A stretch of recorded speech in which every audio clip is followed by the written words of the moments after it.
कहता कि अपन सौरवा न देखत हूँ तो के खाली बिच्छी मर ले बा अपन सौरवा देखा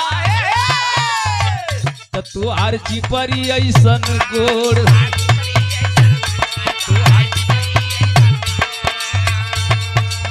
कहलस कि तुहार सौरवा बिगड़ गया जीवना नारे घरे जो है न तय घुस जाता वही का असर बा मोबाइलिया का लैटिया जरा के चला तो तू हर चिपरी ऐसन गोड़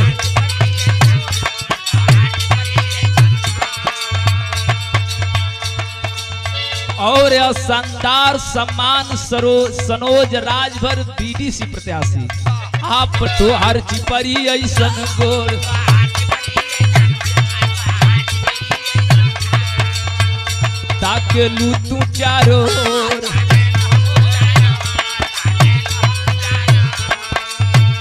तोहरी अखिया के काजरवा तोहरी अखिया के काजरवा जैसे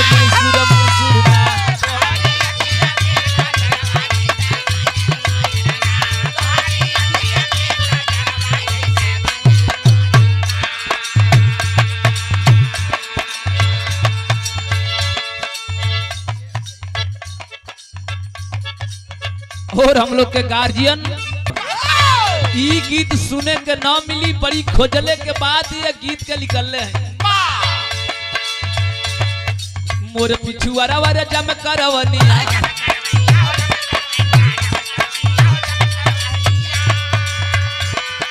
मोर पिछुआरा वारे जम करवनिया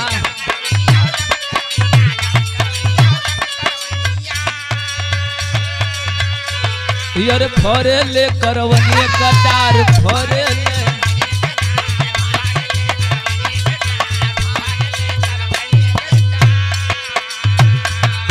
आजकल जितनी गीत नहीं चलत है क्यों नो नई न बा पुरनकी गीतिया का कंपोज करके उल्टा सीधा गवैया गा के कह देते हुआ कि नहीं है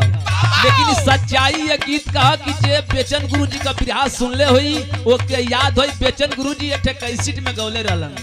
गावे कैसे गावे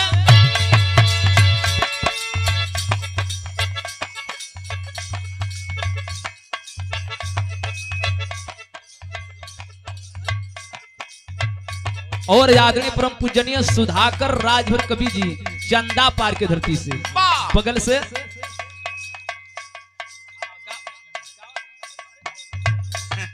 फरमाइश बा मऊ सहरिया बदल गई तब बिल्कुल हुई आपके तरफ से रहा हाई एक लाइन गीतिया सुना स्वर्गीय बेचन गुरुजी एक गीत के गौले रहलन कैसे गावे केवनी मास बाबा बोवे करवनी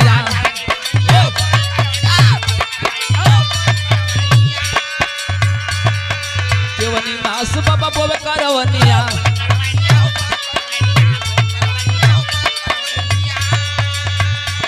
यार कैसे का करवन भरे ले तार कैसे के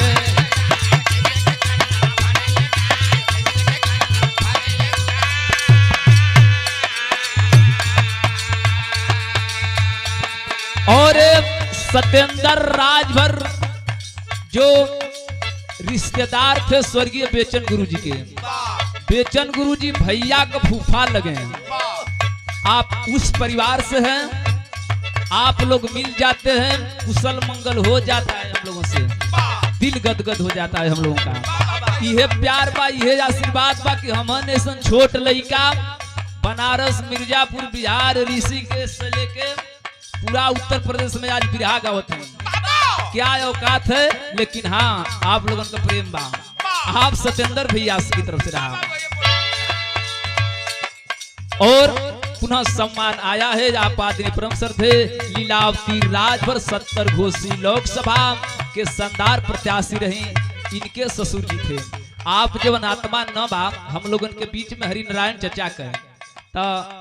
आप इनके ससुर जी रहा लीलावती राजभर जी के जो घोषी लोकसभा के आप प्रत्याशी रहे हैं आपकी तरफ से शानदार 500 रुपयों का सम्मान रहा नमस्ते प्रणाम करता हूं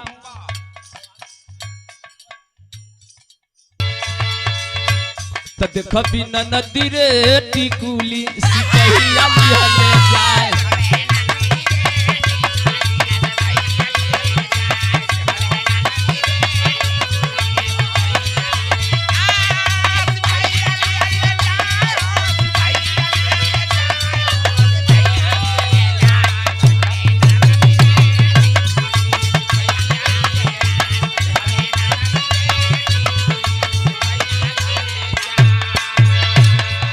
अरे गंगा जी अली आतर पातर जमुना जी अली रे तो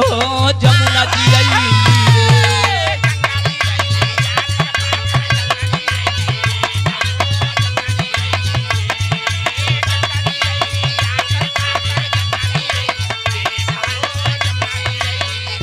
और ये पढ़ के भैया पप्पू राजभर के तरफ पुनः सम्मान बिहार का जुटाई नौरी झटके भैया के फरमाइशिया सुनला एक ठे गीत गौले रही जवन वायरल गीत बा अरे सूतल रहली सपन एक देखली मऊ सहरिया बदल गई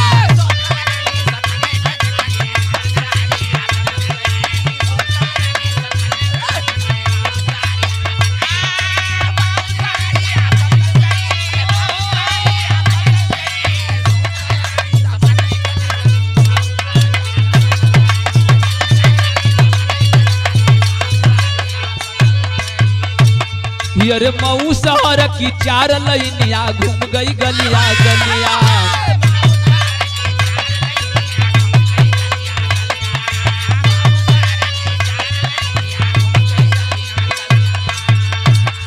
अरे यहाँ जमगढ़ गाजीपुर जवनपुर चली गई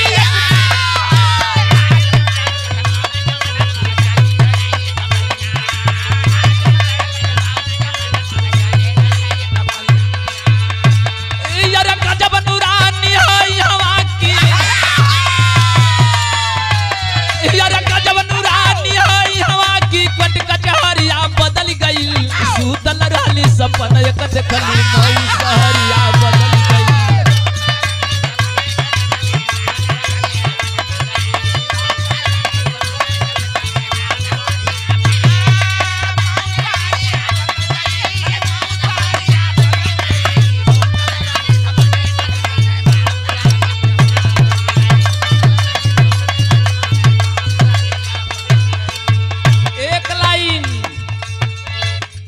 अरे अरिया अरिया मंदिर मस्जिद जाऊं नदी के धारा